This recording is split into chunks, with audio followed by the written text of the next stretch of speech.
Green flag is in the air. We're racing into Glen.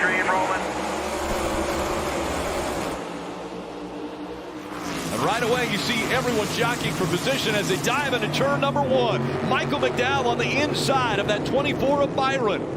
McDowell trying to make this a shortcut into turn number 2. Here they come up to the S's for the very first time. Denny Hamlin away with the lead, but Michael McDowell poised right behind him, ready to pounce. McDowell in the 34 has gotten by William Byron into 24, and it's a 3-car breakaway heading up the back straightaway with a scramble on behind them. McDowell just looking a little bit offline, trying to worry the 11 car a little bit into a mistake here. Awesome to watch these cars come through this corner, down into the carousel. Everybody nice and tidy right against the curb. You might put a little bit of right front tire on the curb there exiting. Looking offline on Cindric. A little bit of dirt ahead. These guys, oh, we got the 99 spun. A little contact with the inside wall there. Going to try to get it underway. Try to rejoin traffic. I'm not sure that contact was too severe. But cars trying to go through here and getting offline.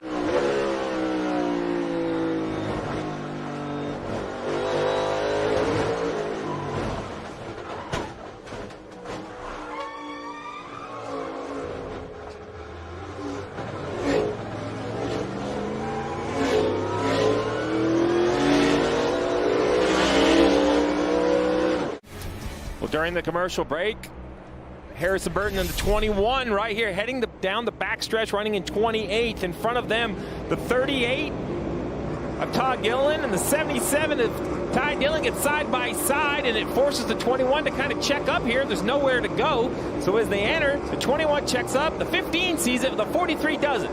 43 hits the rear bumper of the 15.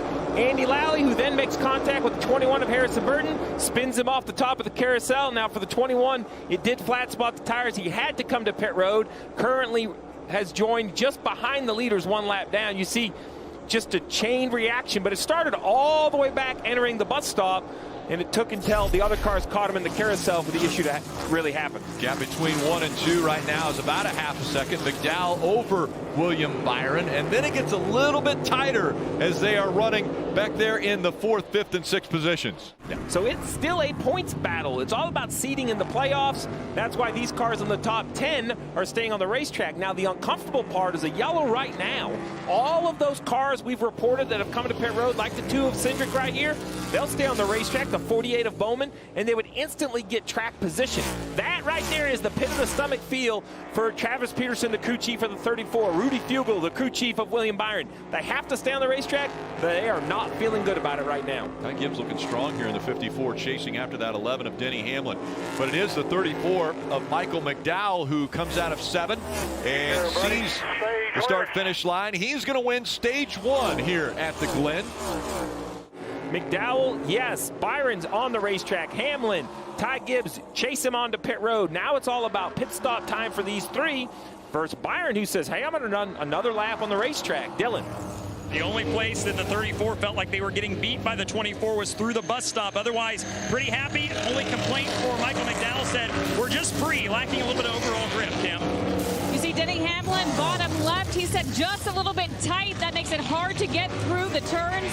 4-tire Sunoco fuel air pressure adjustment, Marty. Kim, Rick mentioned an impressive race so far for Ty Gibbs, who has kept it in the top 5 the entire time. You see the race off pit road. They're going to make a slight adjustment for Gibbs, who said the car was pretty good, but lost a little bit of grip the longer they ran. The interesting part here is where do they all cycle out? Rudy Fugel made the last-second call, Steve, to leave William Byron out, taking advantage of that clean track you mentioned earlier. Gibbs, oh, but the driver, Micah McDowell, a penalty.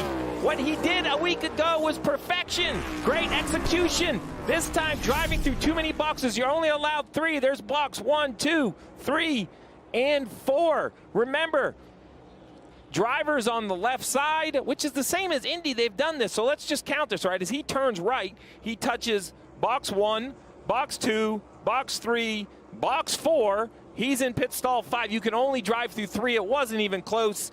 It'll be a pass-through penalty for McDowell. A huge mistake for a driver that was perfect a week ago. On the final lap, again, William Byron has about an 0.8 of a second lead over Denny Hamlin. William Byron looking for his 8th stage win of 2023. It's the most of all drivers, and William Byron just continues to fill that bucket full of playoff points with 4 wins already, and now another point there for winning stage 2. William Byron continues to look like the #1 seed as we get closer and closer to the playoffs. So again, the top 10 all earning stage points at the end of stage 2. It's Byron winning stage 2. McDowell won stage 1. He's currently 12th running around the track. As you see, the 6th, 7th, 8th, 9th, and 10th finishers in stage 2. Trouble out of turn number 4 for Chase Elliott. Elliott is off the pace, and he's slinging the car back side to side. Chase Elliott has a problem coming out of the S's. You have to imagine may be out of fuel.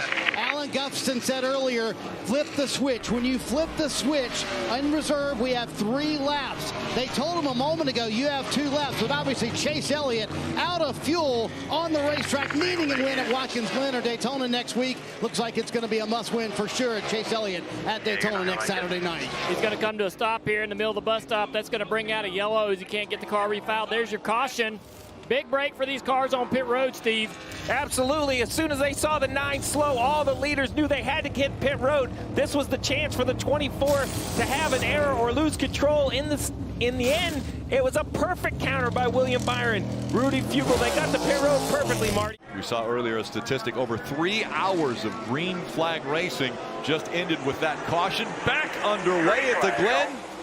Right back into the gas quickly as William Byron in the 24. He's got that inside line with Denny Hamlin diving on that outside, and he gets right up to the door. Contact made as they come off of turn number 1. It's Byron surging ahead of Hamlin. Byron will keep the lead as they enter the S's, watching the race for 3rd, watching the race for 5th, double wide through the S's. Doesn't happen a lot. A.J. Allmendinger in the 16th, pressing the point on the 20 of Christopher Bell. Leaders out of 4, setting up for the interlude. Michael McDowell driving to get in deep, coming into turn number 1, trying to get it by Ryan Blaney. He'll do that. He'll leave Blaney now to feel the heat from Tyler Reddick. Reddick into 45, just muscling his way under Ryan Blaney at the top of the hill, and they'll drag race their way into the interlude. Blaney on the inside here. I don't know who's got the preferred line. Blaney's going to back out, allow the 45 the position to not slow either one of them down. That's Oh, just loses it. Yep. Just rear grip. We've talked, we've heard a lot of drivers talk about rear grip, lateral grip. They all describe it a different way, but you got to be able to lean on those rear tires. And right in the middle of the corner, the 10 of Almirola spins around. Great move by the 9 of Chase Elliott to miss the spinning 10 car right in the middle of the smoke. This will get your attention right here. A career year already for William Byron as he comes up on the checkered flag and getting his first road course win. William Byron is going to win at the Glen. Great car, great drive, great spot. Thank you guys. Thank you. Woo!